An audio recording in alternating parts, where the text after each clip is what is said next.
One of my single biggest accomplishments is helping Mike have the perfect death. Like, I wish more people would have the conversation. We wanted him to die at home. And we did have a big house, fortunately. So, people didn't have to watch him die, like the kids, namely.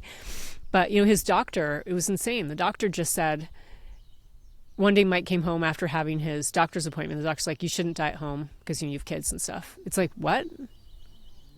Like, I can't go there now because I'm not angry about it anymore, but I was just so furious. Right. And this is so after angry. You talked about it with him. Yeah, we'd already had a plan and stuff. And he's like, I don't know why I think he was telling me because, he agreed with me. I don't know why he told me. It's like, that's ridiculous. What lesson would we be teaching our kids? Like, that we just dump someone off somewhere to die? I was just like, I wish I could still cry about it now, but I'd be like, no, you're going to die at home like we planned, where we can love you till the day you die. And, he was separated from the kids, so they knew he was there. It was enough. I didn't have to have them see him, although there was this really intensive moment where I told the kids, now's the time. Like, this was after the conversation that he was going to die, and do you want to say goodbye, It's so hard, right? I bet they don't even remember this. Like, and one of them, no, like, he just couldn't handle it. And one of them's like, okay, so he goes and says goodbye, but the dad didn't really realize. Okay, let me just stop crying. But obviously I wanted to make that space. So the days go by, and we got this amazing home hospice nurse, Jerry, who was like an angel. And he helped us like get through the whole process, and he would come like every 2 or 3 days, and there were other people. The hospice program's amazing. You have to die within 6 months. I'm just trying to make some humor now to make it a little lighter. Yeah. But if you don't die within 6 months, you get taken off the program. Wild. Well, you have to, it's, someone's paying for it, right? So sure. It's sort of just say, you can't trigger it too soon is what I'm trying to say. Got it. So you have to do it right. We had to wait till the right time, and we definitely had the right time. We had a really scary moment, and he got on hospice. It was so wonderful because the regular doctors just aren't on the ball. Anyway, these guys are good with pain, and Jerry was amazing.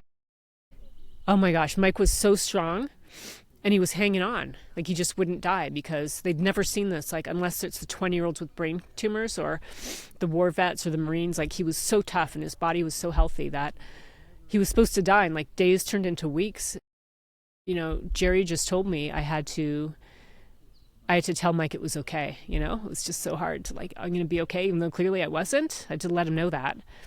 So time went by, and he was just taking forever to die. And I'm just like, this isn't just my story, but he was just in a bed. Like, we had a hospital bed, and I got some nurses' aides to help like watch him, because even though he was dying, like at any moment, he was a big guy. He could stand up and like get up and be like, where am I? And like step out and topple over. Like, it was, but he had an amazing moment. And I just want to tell you something. I haven't told too many people this, but I was like waiting for him to die because it was so important that I would be with him. And I'm at home doing laundry, and we had like the second floor laundry room, and the hair on the back of my neck went up. And I rushed into his room, and the nurse's aide was there. And I'm not going to say it's like all psychic and stuff. It's not. It's like when you finally start to die, your body just releases like gas and stuff and fluid, right? So something in my mind was like really tuned to this. And I go into the room, and she stepped out, and I just was with him. I just watched like the last breath.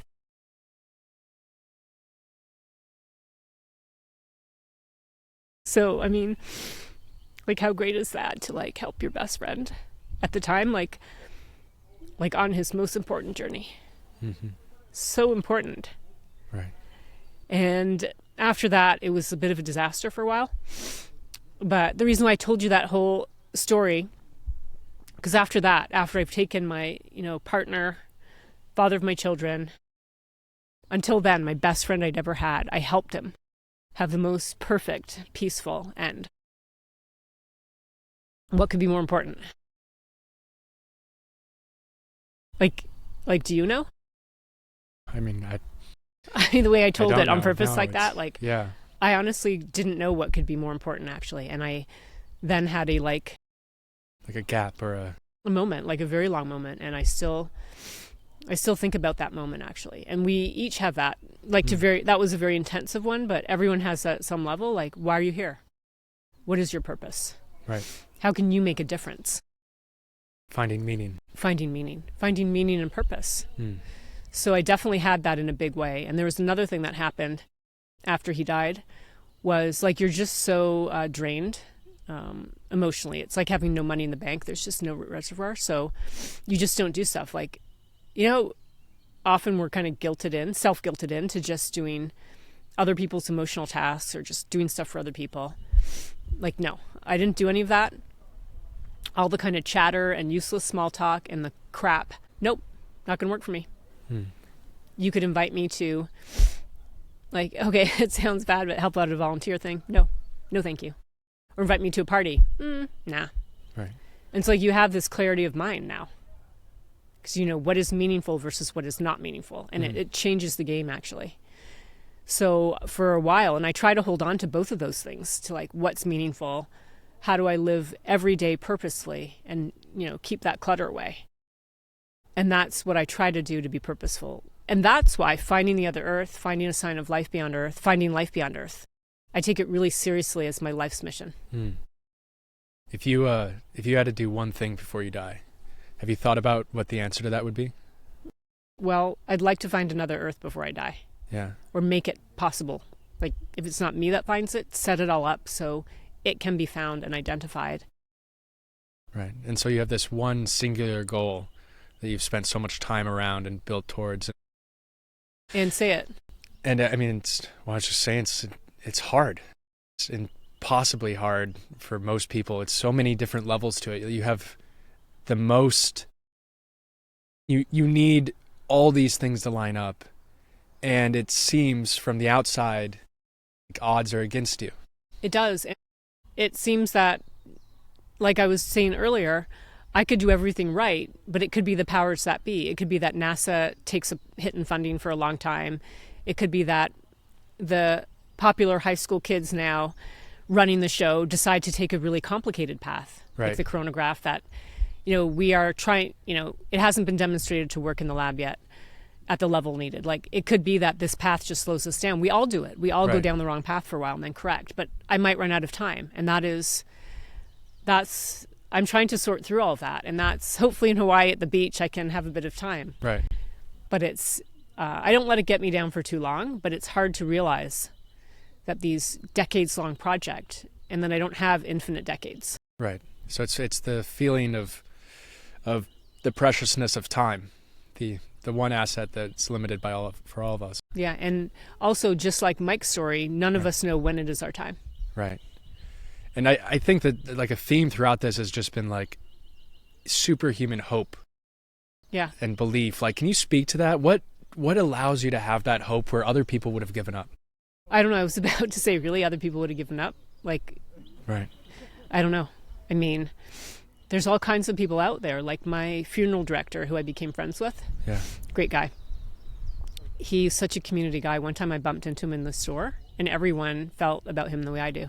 You saw everyone go up to him, and yeah. He said a lot of people don't do that. They just walk away when the person's that sick. I don't know. I mean, I don't know. What do you mean they would have given up on what, though? I mean, you stayed with your husband till the very last breath. It's really great. You stayed with this project for decades when other people, I mean, even if you think back to exoplanets at the beginning of your career, right. You took this project that like seemed impossible and you followed through when people like, you had the haters and you had the doubters and you had the people saying this isn't going to work. And you just were relentless in the fact that you're going to find a way. I think I'm hardwired that way. I really do. Yeah. I just don't have another explanation for it. It's just in your blood. I think it's in my blood, but it gets amplified, right? Right. Like, I think we all have a propensity for certain things. And then just your childhood and as your life goes by.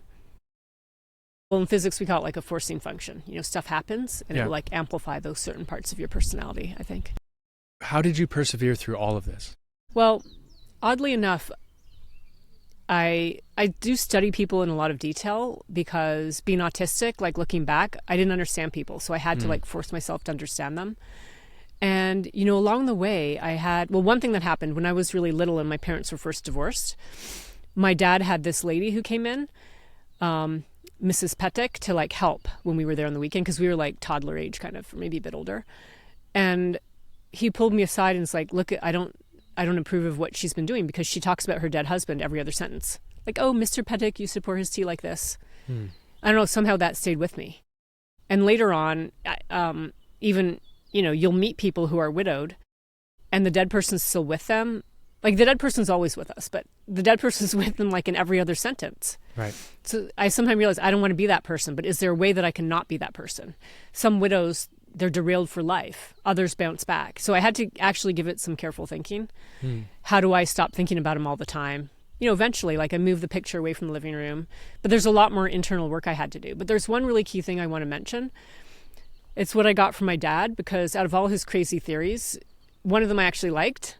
It's called The Power of Positive Thinking. And he was really big on this book. I'm blanking on the author's name. It's some famous book from like the 1950s. And I remember he gave this book to me when I was 9, and I decided I'm going to have to implement this. So every night before I went to sleep, I didn't believe it at first, okay? But you have to believe. You can't just say stuff. I'm like, you know, I had my happiest years with Mike, like the first years together. If I had to be like, you know, the best friend I ever had, I just like say to myself, you know, someday I'll have a new best friend. Someday I'll be happier than before. And it's not about being bad to the memory of Mike, right? It's like the power of positive thinking, because when you do that and it gets so deep inside of you, I think it just opens you to opportunity. And I do have a new best friend, Melissa.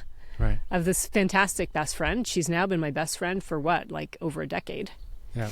And I've been my husband, Charles, I got the big love. And, you know, I'm not saying that like power positive thinking will solve all your problems, because it won't. But it's just about how do you persevere? How do you bounce back? How do you hold on to the thought? And how do you make it real? It's not like just an accident for me. It's a purposeful thing. And Melissa's somebody that's been with you for a decade now, right? Or yeah, close Melissa. to it. Yeah.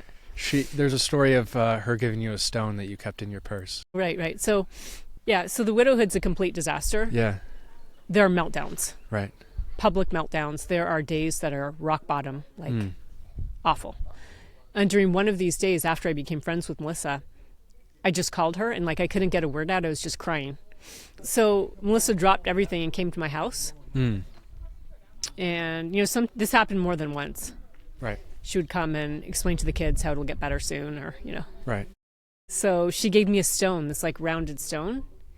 And she just said, put this in your purse. And when you're rummaging around to find your keys or your phone, you'll find this rock. And when you touch it, you can think about how time smooths all edges.